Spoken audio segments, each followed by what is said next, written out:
Hi, hello, welcome to Spell Day. We're covering a spell every single day of the year from the 5e PHB plus 3. Those specialty spells are homebrew spells. We're at plus 2 at the moment. You can head back in the playlist to find them, and today's spell is Sleet Storm.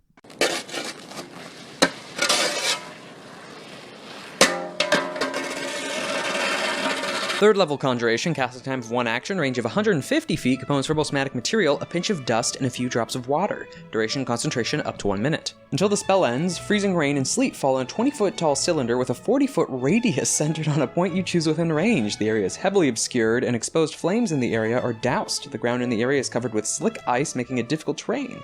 When a creature enters the spell's area for the first time on a turn, or starts its turn there, it must make a dexterity saving throw on a failed save if falls prone. If a creature is concentrating in the spell's area, the creature must make a successful Constitution saving throw against your spell save DC or lose concentration.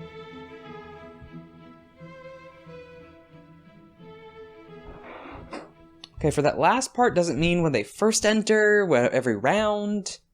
What? It just left us hanging. Though honestly some nice effects in here. Some stuff that I've just overlooked, but this is again, the battlefield spell scenario we've covered with another one of the ice spells. How can you tell? Well, it's an action, it's a massive range and a massive area of effect. And it's mostly for disruption instead of just damage or killing. Not to say that those types of spells, aka the damage and killing spells, can't be a battlefield spell like Fireball, that's definitely a battlefield spell, but that can still be used in a dungeon scenario or still viable for small scale stuff. Sleet Storm is definitely a large scale. You're not going to be casting this in a tavern. It's a 40-foot radius. That's twice the size of Fireball. That's going to almost fill your average map.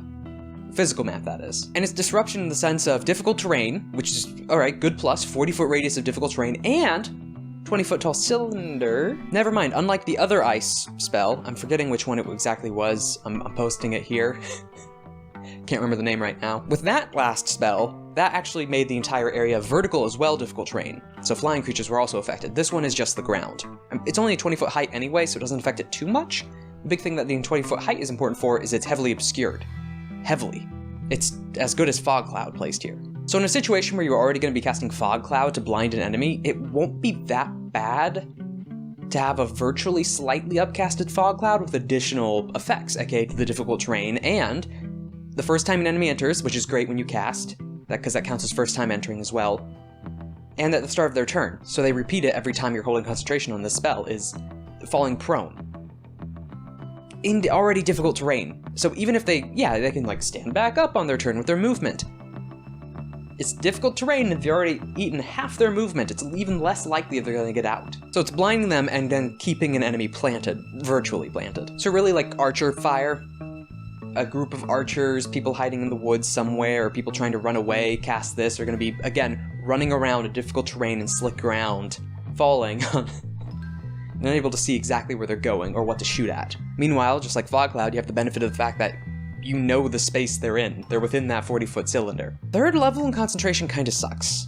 For even how good, like, range-wise it is, it's the same reason for the last spell, is it's a little too situational for a large-scale combat, and specifically disabling instead of just doing another spell that will kill off a more important unit. It's the war game spell. This is an area of effect over specific single target. Though the additional feature is probably what bumps it up to third level, and at that point, third level is actually not that bad. It's the fact that when you cast it, okay, it's that specific wording. If a creature is concentrating in the spell's area, the creature must make a successful Constitution saving throw against your spell save DC or lose concentration. So the question with that is, when? Is it only when they begin concentrating on something, when they first enter while concentrating on something, at the start of each of their rounds, because they're still technically concentrating on something when within the Sleet Storm? Because depending on how that's interpreted, it can drastically change how well the spell is. Because even at base, even if it is the one-time blanket area anything being concentrated on has a chance of failing, that's pretty good. Because it's not based off damage, it's based off your spell save DC, which can get pretty high. It's not necessarily a dispel, but it's a forced concentration check baked into an area effect, debuff, and hindrance CC spell. It's just baked in. It's probably what's bumped it up a level. To be fair, it's range and area. Concentration hurts it, but having the enemies can potentially be stuck in heavily obscured, falling prone every round, potentially.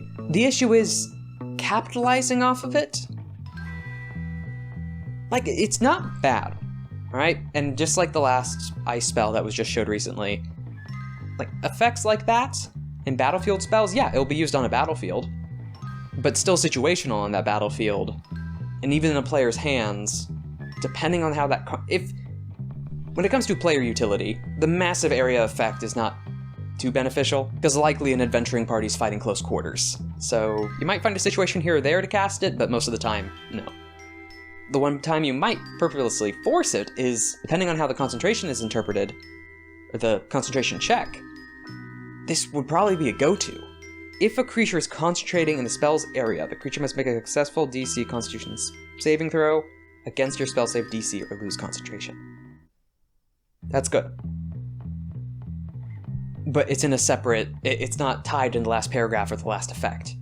It's listed as if it's a separate thing, or a separate thing added on. I don't know how to take that. If it's every round, at the start of their turn when concentrating on something, that's good, and I would even argue to use it in close quarter spaces, but just try to angle it to your benefit. Even outside of that, it's still pretty decent.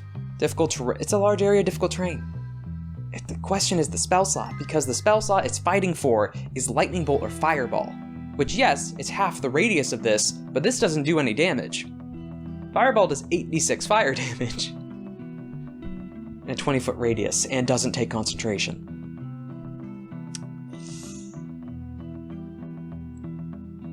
Concentration's gonna be the killer for this, because everything else is still okay. It's the spell slot and holding concentration. 4 out of 10. Just like other spells, given that rating, it does have a use. It is brought up here and there, but even when it's niche, and then even then it has its limits of concentration, and the rating would definitely bump up depending on how if the concentration part of it is taken to its benefit. But there's other spells that can... What would you rather spend that 3rd level spell slot on? Your average adventurer wise, and even military leader wise, would you rather kill that cavalry charge or just slow them? Again, the best case scenario is it's a ranged creature, a group of them, not just one, because you're blinding them as well with this, or heavily obscured at least. Then difficult terrain, so they have trouble getting out of it, and then they might fall prone as well, which makes it even worse. But doing all of that to not even guarantee locking down when you can just hard focus a certain area,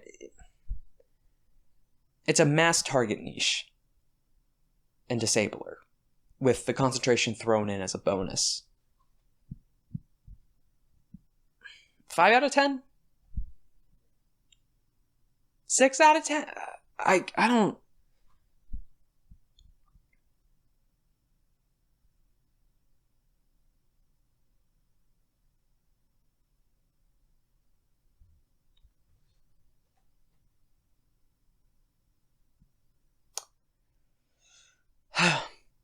Five out of 10.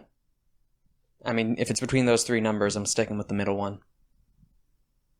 Though, what are your arguments for this? Because I feel like I'm missing something here. And if I am on the money, then that's just a shame.